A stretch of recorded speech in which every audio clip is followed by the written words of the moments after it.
AIMIM party से लोग कितना खौफ खाते हैं, चाहे वो सत्ता में बैठे हो चाहे वो विपक्ष में बैठे हो। जब बंदा एआईएमआईएम पार्टी से जुड़ जाता है तो उस बंदे से भी सत्ता में बैठे हुए लोग खौफ खाने लगते हैं, विपक्ष में बैठे हुए लोग खौफ खाने लगते हैं। आइए ऐसे बंदे से आपको मिलाते हैं जो धारावी का रहने वाला है। उसका नाम सैयद मुनव्वर अली है। महानगर पालिका के चुनाव में धोखे से उसको हराया गया। मिलिए हमारे सैयद मुनव्वर अली से और सुनिए इस दास्तान को। अस्सलाम वालेकुम।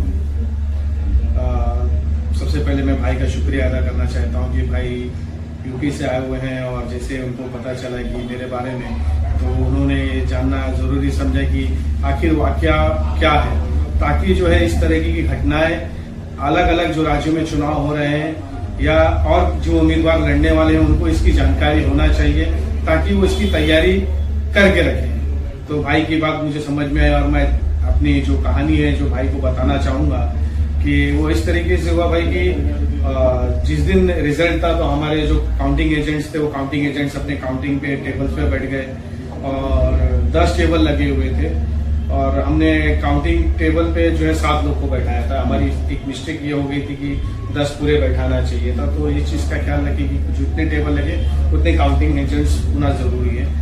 तो बहरहाल 7 थे, फिर हमने 3 हमारे और लोग थे उनको एंट्री करवाया, 10 पूरे किए। 10 टेबल पे हमारे लोग बैठ गए और मैं जहाँ कैंडिडेट बैठते हैं वहाँ बैठा हुआ था और काउंटिंग शुरू हो गई। फर्स्ट राउंड में जो है हम लगभग 200 वोट से पीछे थे और सेकेंड राउंड जब हुआ तो उसमें हम 200 वोट से पीछे हो गए, लगभग 400 वोट से पीछे हो गए। थर्ड राउंड जब हुआ तो उसमें लगभग 1600 वोट हमें कुछ मिला और जब 1600 वोट मुझे मिला और सामने वाले को कुछ 1000 वोट मिला तो जो 400 वोट की मार्जिन थी वो खत्म हो गई और हम लोग जो है तकरीबन 300-400 जो भी था लीड लिए उसमें। लेकिन वहाँ पर ऐसा हुआ कि थर्ड राउंड के बाद सिस्टम ने वहाँ पर ब्रेक लिया जैसे ही लीड हुई तो वो समझ में किसी के नहीं आया। सारे बड़ी बड़ी पार्टी के भी कैंडिडेट बैठे थे, जब वो लोग ने भी ऑब्जेक्शन नहीं लिया तो मैंने भी ऑब्जेक्शन नहीं लिया। लेकिन ये ऐसा ब्रेक लेना गलत है क्योंकि अगर कुछ काउंटिंग की बात चालू होगी तो पूरी क्लास काउंटिंग होने तक कोई ब्रेक नहीं होना चाहिए। उस वक्त वो लोग ने लंच ब्रेक किया और एक आधे घंटे का लंच ब्रेक हुआ लगभग। बहरहाल लंच ब्रेक होने के बाद फिर 4th राउंड की काउंटिंग शुरू हो गई। जब 4th राउंड की काउंटिंग हुई तो काउंटिंग होने के बाद जो काउंट हमारे पास आया उसमें हम लोग जो है तकरीबन 70-80 वोट की वो राउंड में भी लीड लिए, तो हमारी अच्छी खासी लीड बन चुकी है 4 राउंड में। लेकिन चौथे राउंड का वो अनाउंसमेंट किए नहीं आर ने। जब आर ने चौथे राउंड का अनाउंस नहीं किया तो हम लोग बोले अभी करेगा थोड़ी देर में, जब तक 5वें राउंड की और 6ठे राउंड की भी काउंटिंग हो गई। मतलब रिजल्ट आ गया लेकिन आर ने अनाउंस नहीं किया। तो इस चीज का ख्याल रखा जाए कि जब चौथा राउंड हो जाए तो चौथे राउंड का अनाउंसमेंट होने तक 5वें राउंड का अनाउंसमेंट ना हुआ हो तो 6ठा राउंड की काउंटिंग रोक देना चाहिए। चौथे राउंड का जब अनाउंसमेंट हो जाए तो 5वें राउंड का अनाउंसमेंट होगा, फिर 6ठे राउंड की काउंटिंग शुरू की जाए। वहाँ थोड़ी सी गलती हुई या जो भी समझिए। उन्होंने ये किया कि हमारी जो 3rd राउंड 4th राउंड की लीड जब देखा कि लीड हो गई है तो 5th और 6th राउंड अनाउंस नहीं किया। अब टोटल होने के बाद में अचानक जो है अपने जो काउंटिंग एजेंट्स थे उनके काउंट तो अपने पास आ गए। जब काउंट्स अपने पास आ गए लगभग तो उसमें 143 वोट से अपन विन थे और जो उनके काउंटिंग एजेंट्स थे बीएमसी की भी उनकी भी काउंटिंग एजेंट्स के हिसाब से और बाकी उम्मीदवार के एजेंट्स थे सब काउंटिंग एजेंट्स के जब आ गए तो सबने मुबारकबाद देना शुरू कर दिया कि भाई 143 वोट से विन हो गए। सारे लोगों ने मुबारकबाद दी। ये चीज न्यूज में भी आ गई, न्यूज वालों तक भी पहुंच गई कि भाई एमआईएम का उम्मीदवार जो है वहां से जीत चुका है। सारी चीजें हो गई तो हम इंतजार कर रहे थे। तो जब हमारे लड़के ने जब देखा डब्बा खुला और अचानक हम 400 वोट पाए तो वो चल गए और खुशी मनाने लगे। तो आरो ने चिल्लाया कि त्या लोगों ताब्यात घ्या आणि खामोश बसायला सांगा। तो मैं जाके उनको मना किया, बैठाया और लोग मान के बैठ गए। बहरहाल ये सब हुआ लेकिन बैठ गए। बैठने का हम लोग बैठे थे, जो बाकी उम्मीदवार थे चले गए। जो हमारे सामने दूसरा उम्मीदवार था वो भी चला गया। 25 मिनट के बाद जो है अचानक वो उम्मीदवार रिटर्न आता है। जब वो रिटर्न आता है तब वो अनाउंस करता है और हमें लगा कि वो तो हार के चला गया, हमें तो सर्टिफिकेट मिलेगी।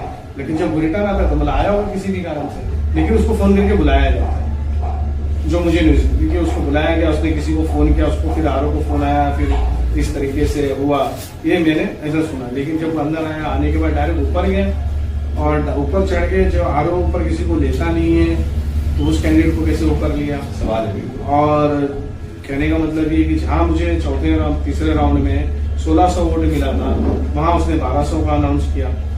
और जहां मेरे अपोजिट का उम्मीदवार था, उसको जहां 1600 वोट मिला, उसको 1800 का अनाउंसमेंट किया।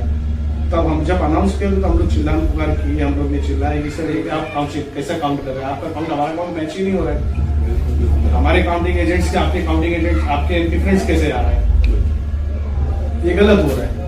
तो उसने बोला कहाँ गलत हो रहा है, तो एक दूसरा उम्मीदवार था, बोले लास्ट राउंड में गलत हुआ, बोले लास्ट राउंड गिन लीजिए। तो दूसरे कैंडिडेट के बोलने से लास्ट राउंड गिना, तो वो भी गिने, तो उसमें भी गलती क्या हो गई कि सिर्फ और सिर्फ हमारे लोगों ने अपना काउंट लिया, सामने वाले का काउंट नहीं लिया, जिसका काउंट 1600 का 1800 हुआ। कैसे हुआ? तो कहीं ना कहीं थोड़ा सा ये जो हुआ, ये नॉलेज की कमी थी। उसके बाद बहरहाल उसको डायरेक्ट अनाउंस करके, उसको विन का अनाउंस करके उसको डायरेक्ट सर्टिफिकेट देके निकाल दिया गया। जब इस चीज की हम लोग ने विरोध किया और ये किया, तो वो सीधा ही क्या बोले कि एक काम करिए, आप जो है कोर्ट में जाइए। और हमारे जो प्रतिनिधि हमारे साथ फरीद भाई थे, सबसे पहले उनको बाहर निकाला गया, फिर और जो लोग विरोध कर सबको बाहर निकाला गया, पुलिस बल का प्रयोग किया गया। और इस तरीके से मतलब ये किया गया कि मतलब कुछ भी हो जाए, एमआईएम उम्मीदवार नहीं आना चाहिए। ये सीट किसी भी तरीके से शिंदे गुट को जाना चाहिए, क्योंकि उनकी 7 सीट में से एक भी सीट चुनकर नहीं आई थी। और धारा में एक ये सीट थी जो एमआईएम की ताकत से लड़ी गई और आने की पूरी उम्मीद थी, आ भी गई थी। लेकिन आने के बाद जो है, हम हर जगह पे तो एक बार में 2-2, 3-3 बार रिकाउंटिंग होती है। हमने रिकाउंटिंग का एप्लीकेशन दिया, उन्होंने रिकाउंटिंग भी नहीं किया, क्योंकि उनको रिकाउंटिंग करना नहीं था, उनको अपील सुनना नहीं था, क्योंकि वो मैनेज हो चुके थे। तो वो हिसाब से उनको जबरदस्ती एक विन दिया गया। और एक चीज समझ में आ गई कि मतलब अगर आप सियासी यतीम हो तो आपको, ये आपकी दास्तान जो आपने बताई, इस दास्तान को सुनने के बाद में सिर्फ और सिर्फ एक मैसेज जाता है आवाम को कि अपनी क़यादत को चुनो। अपनी क़यादत अगर खड़ी नहीं करोगे तो जिस तरह मुनव्वर अली के साथ में धारावी के अंदर हुआ है कि तुम्हारे बच्चे भी अगर चुनाव लड़ेंगे उनके साथ में भी यही होगा और उनके मुस्तकबिल को दबाने का काम किया जाएगा। तो मैं धारावी के आवाम से कहूंगा कि ऐसे बंदे को चुनो, ऐसे बंदे को सपोर्ट करो जो तुम्हारे लिए बोले, जो तुम्हारे लिए लड़े, जो तुम्हारे साथ में खड़े होकर के हक की आवाज बुलंद करे। आप लोग को इस वीडियो को ज्यादा से ज्यादा शेयर करो ताकि और लोगों तक ये मैसेज पहुंचे, ये पैगाम पहुंचे कि सियासी यतीमी नहीं होनी चाहिए। हमें सियासत के अंदर भी अपना वारिस चुनना चाहिए, हम यतीम ना हो, हमारा भी कोई रखवाला होना चाहिए। बेशक। अस्सलाम वालेकुम व रहमतुल्लाहि व बरकातहू।